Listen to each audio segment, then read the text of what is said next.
ఉన్నారు అందరూ? మేము చాలా బాగున్నాం. ఈరోజు మేము మీకు కొత్త రెసిపీ తీసుకొచ్చాము మీ దగ్గరికి. అదేంటంటే పనసకాయ మసాలా ఫ్రై. మాకైతే చాలా నచ్చింది ఫ్రెండ్స్, మీరు కూడా ట్రై చేయండి. రెసిపీ చాలా బాగుంది. నచ్చితే లైక్ చేయండి, సబ్స్క్రైబ్ చేయండి. పారు వెంకి.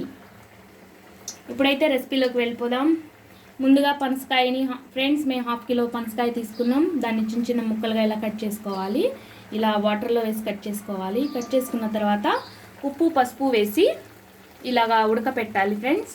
ఉడకబెట్టిన తర్వాత దాన్ని తీసి ఇలా ఉడకపెట్టుకోవాలి ఫ్రెండ్స్. ఇలా ఉడకపెట్టిన దాన్ని పక్కన పెట్టుకోవాలి.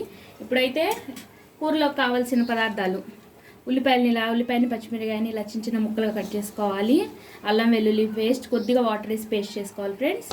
ఇంకా ఎండు కొబ్బరి, దాల్చిన చెక్క, లవంగాయలు వేసి గసగసాలు వేసి ఇట్లా డ్రై పేస్ట్ పట్టుకోవాలి. డ్రైగా ఉండాలి.